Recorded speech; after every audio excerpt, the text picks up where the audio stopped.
What's going on, my people? Do me a favor, please. Check out DNKKnives.com next time you are shopping for a knife. And if you do purchase from there, you can use this coupon code behind the edge 10, where you'll find yourself receiving 10% off and free shipping. Today, we are going to talk about the Zero Tolerance 0203. I've had this knife for over a week now, and I've carried it every day, used it every day, and I like to do weekly, like a video of just about every knife I get of at least a week's worth of use. I've used this a little more than a week, but figured I got a good enough idea of this knife to do the review. Used it at work every day, used it for, everything. Normal, everyday use, nothing crazy. No demo work, no cutting F-150s in half, none of that. But I did use it, and quite a lot. So, just a refresher, I'm sure everybody that's watching this video has watched 10 other reviews of this same exact knife. We have, from ZT, we have a 4-inch CPM M4 blade, G10, steel liners, steel clip. It is the Duralock, which is an Axis style lock that has become extremely popular since the patent dropped off of Benchmade, and now everybody can use it. And so everybody's going to use it. It is riding on phosphor bronze washers, has a PVD coated blade, and reversible pocket clip. Made really well. Weighs about 6 ounces, a little over 6 ounces. So it's a big boy, it's heavy, and that's a good thing, in my opinion. There is the line in the sand that can be drawn for that. I don't want to walk around with a knife that weighs a pound, but I like the heavy, big knives. Going to do like the pros and cons. I'm just going off the cuff. I have no notes on this one. I'm just going off the top of the head, but I like the knife. I like it a lot. I like the direction. Let me rephrase that. I like the knife in theory, and I like to see that Zero Tolerance is making bigger knives again. Now they did make I think it was the 308, big knife, not much smaller than this one, but real tall. But it had this thing that just drove me crazy, that around the pivot it had a see-through hole right there, which to me, around the pivot is the last place you want to put something that is going to make that could be a fault. You want you want your pivot area and all that to be as robust as possible. Anyway, that was about the last big knife, or what I call big knife, that they came out with. It was a great knife. There wasn't nothing wrong with it, but it just drove me nuts. So that's why I don't. And also, it didn't have thumb studs and it's flipper only, which is not my jam. So that's the only reason I don't still own that knife. But I'm glad also that they went with CPM M4. I haven't sharpened this knife yet, but I did touch it up. And just during the touch-up, it got a pretty wicked burr on it. And then I had a hell of a time getting that burr off. But I was just using, here, I'll show you. I was just touching it up on this with the ceramic only. I didn't use the diamond. So the reason I say I'm bringing that up is usually when you have a hard time removing a burr, it could be, not saying it is, but it could be an issue with the heat treat. I don't know that for sure. In cutting and use, I haven't noticed that it being soft. So it could have just been me. It could have just been the fact that I was trying to touch it up, and I did touch it up with ceramic stones, and it worked fine. It just took longer than I really expected. So maybe I'll send this off to Billy to have it tested, Rockwell tested. I will remove some of the PVD coating. before I send it to him because I want to test it on raw metal. But anyway, it did perform fine. The geometry is pretty terrible for slicing tasks. It will cut, especially if you keep it sharp.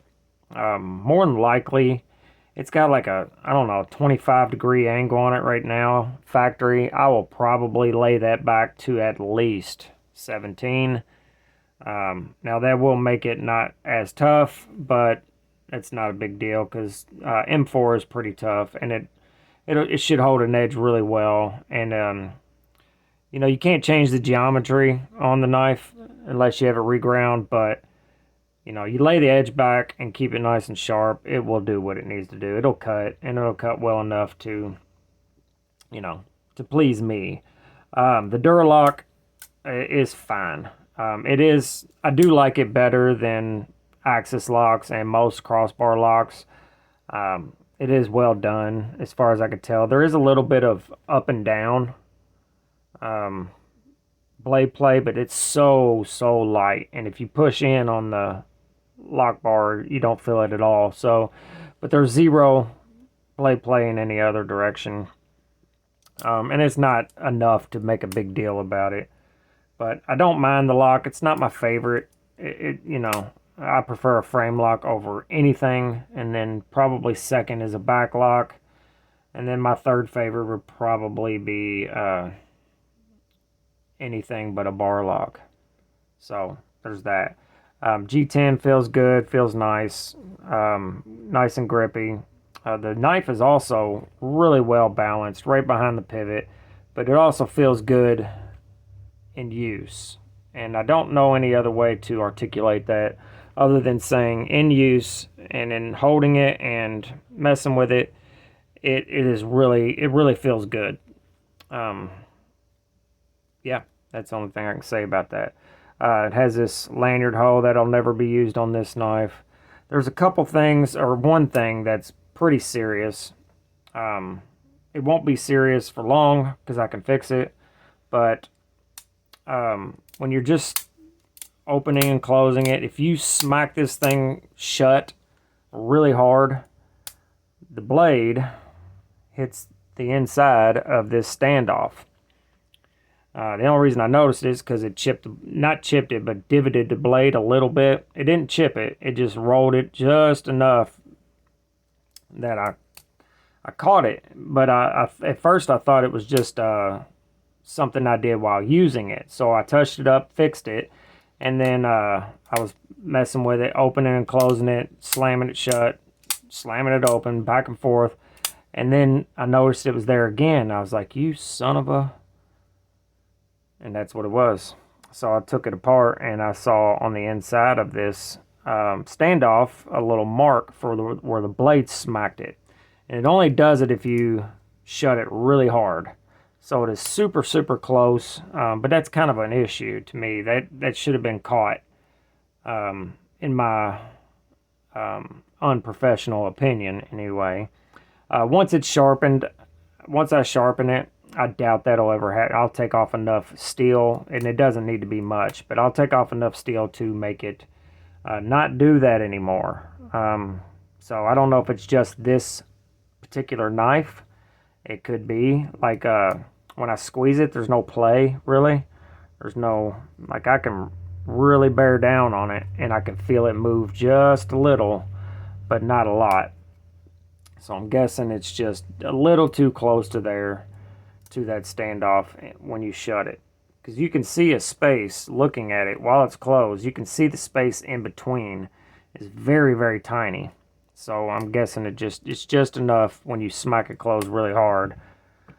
Not a big deal. It'll go away as soon as I sharpen it. I love the blade shape. I love the profile of the knife all the way around.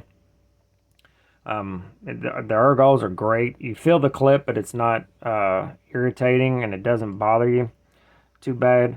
The other thing I didn't particularly care for was the 5/16 nut on this side here.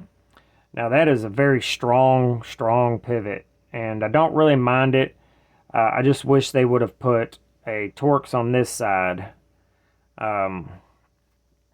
because unless you're walking around with a 5/16 wrench in your pocket, you can't really adjust this. Now, I will say that a large spanner tool, like this one that I use for striders, has a 5/16 gap. So you can use that to adjust it if you're careful. You take a chance on scratching the pivot, which I can possibly care less about that. But if you have one of these, but you know, that's just as uncommon as having a 5/16 wrench in your damn pocket all the time. So I wish they wouldn't have done that. It is a big, you know, it's just something ZT does. They've done it in the past. But if I'm not mistaken, I believe they had Torx on this side. So it's captured here. It's not free spinning in any way. And the only way to get into the pivot is with the 5/16 wrench. Not a big deal. I love the big giant thumb studs. They work great and are comfortable.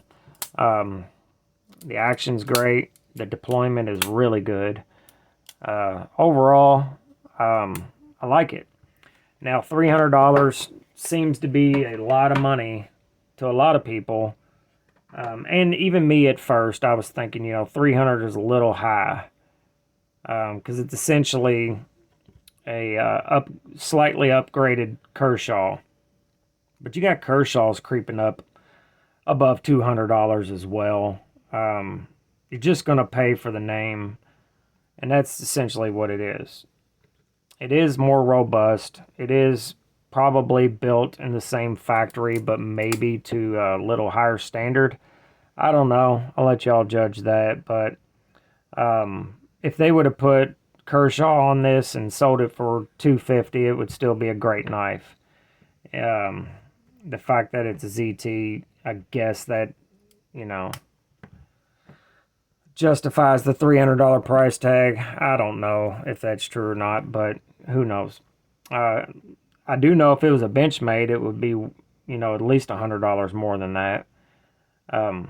Anyway, it's a great knife. There's already a gabillion videos about it. I don't know if it'll stick around in my collection. I have a very, very small collection, and I only have so many spots, you know. So if I keep it around, I have to love it. Because if not, then I have to move it on so I can get more knives for content. But so far, I like it, but I don't know if I love it. But we will see. I'll hang out with it you know, a couple more weeks maybe.